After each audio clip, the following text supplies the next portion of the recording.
welcome to my video. I'm going to show a junk journal that I recently finished and that is up for sale on my Etsy shop.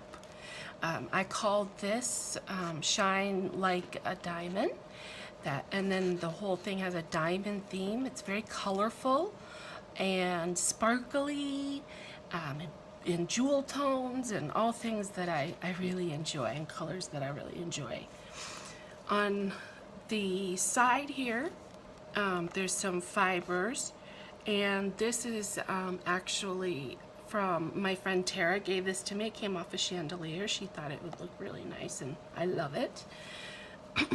And here's the cover with some diamonds and scrapbook. This is scrapbook paper and washi tape. Alright, so in this, there's 3 signatures. Each signature has 2 2 pockets and a mix of different paper. So I'll walk you through and tell you some of the fun things about the paper that I used. So this is scrapbook paper, and this is distress ink. I use a lot of distress ink and spray inks in here. So this is actually old, from an old book, and pages from an old book, and I put white gesso over the pages, and then I used a distress crayon and did a relief, used a stencil to do a relief of a diamond pattern, and I stamped sparkle. This is more stamps and washi tape. This is just a piece of paper that on the other side has some, like on the other, later in the signature, has some diamonds on it, and I thought it was fun. And I sprayed, this is spray ink on it, and I don't know if you can tell very well, but that shiny stuff is actually clear texture paste. I love playing with textures and of paper and of paste and fibers. I think it's fun when I'm journaling to use all that different stuff. Here's one of the pockets. All the pockets have journaling tags in it, and I also texturized a lot of the journaling tags. I have the clear texture paste here with the diamond, and all of the journal tags have different distress ink on the back. I did some embossing on some of them, and some have the tags. I sewed the edge on all of them. I love this paper here. This is actually antique journal ledger paper. I have the actual journal ledger book. It's pretty cool. It's from like the 1930s, the late 1920s, early 30s, and it was a merchant in Massachusetts that kept the journal ledger, and I believe he was probably a shoe salesman. And so all of this writing that you'll see is the actual writing. This is not a replica. I used distressed ink to color the pages. I made all of these paper clips. There's 3 of them. More cardstock with spray ink. And this actually is sandwich paper that I was using to catch a lot of the extra ink and stuff, and I thought it looked so cool that I decided to put it in. This here is a replica of a Sears catalog from like the turn of the century. So I have this replica, and the replica itself was, I think, printed in like the 70s. It's kind of cool.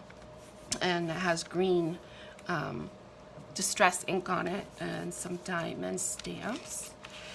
This is actually just kids' finger painting paper, and I was playing with some scribble sticks. Scribble sticks are a highly pigmented crayon with no wax in it, and so it's like a paint crayon, and when you wet it, It does like a watercolor effect. They're lots of fun. And I used, I have vintage cookie cutters that I love to use to make marks on things. So this is a diamond one that I have. And you see more of that throughout. More of this sandwich paper. And then each signature has cross-stitch cross-stitch fabric. I think that's fun to have in journals because you can pin things to it, you can paint on it, you can write on it. It's a fun thing to have in journals. I enjoy it. And more of the diamond stencils and washi tape. And I will flip through until I find a new, more journal ledger paper. Another pocket.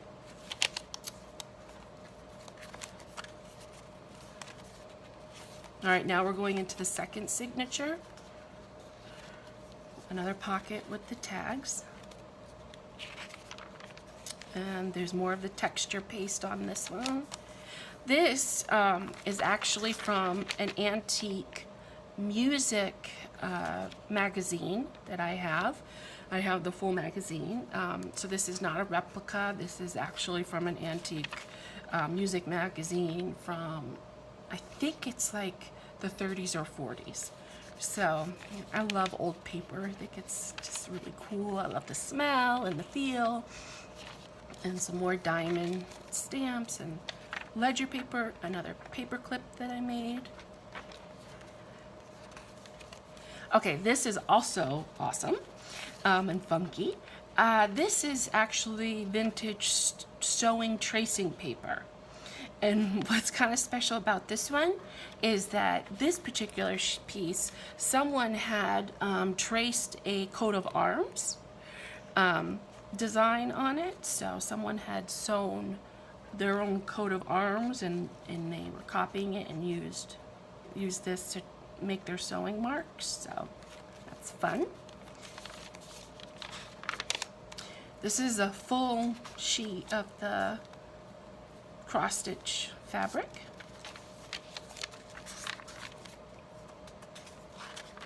The other side of the coat of arms, you can see it says coat of arms backwards. Sparkle on the journal ledger paper, more of the antique sewing, antique music magazine.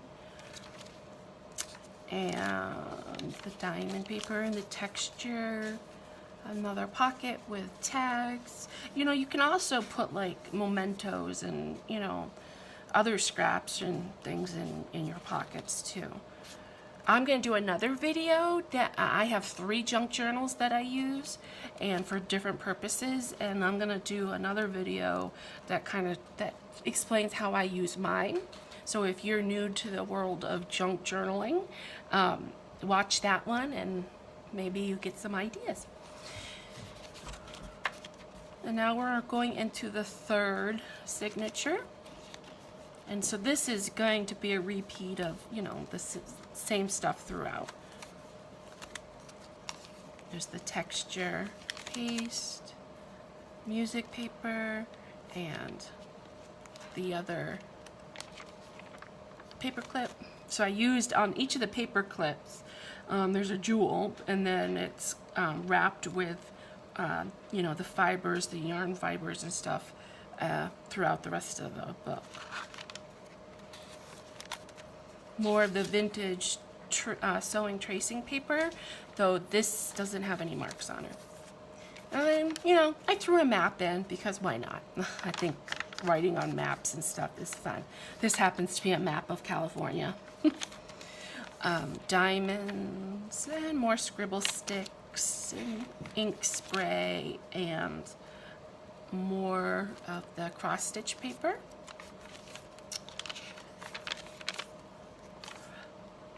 And the map and this sewing tracing paper, music, Celeste Aida is the song. The music for diamonds, folder, or I keep calling it a folder, it's a pocket, with some more of the journal tags that are texturized and colorized. All right, and more of the gessoed book pages. And the end. Thank you so much for watching my video. I hope you enjoyed it. Please subscribe if you would like to follow me and see more of my flip throughs and show and tells of my craft projects that I will list on Etsy. And I have a 10-year-old son named Bo DeFelice who has asked me if I will do a shout out for his YouTube channel, which I believe is called Funk Kid, Funkid. Yeah. Oh, and he wants to say a few words. Hello. And if you have trouble finding my channel, that you might not see on the first page, just go to the second page. It's like a weird picture of a map. And also totally subscribe and like the video to my mom because she's just awesome. I mean, look at this stuff. No one can make this craftsmanship. Aw, thank you. Oh, I love you. You should have the end of the video All on right. that part. Thank you. All right. Have a good night. Bye.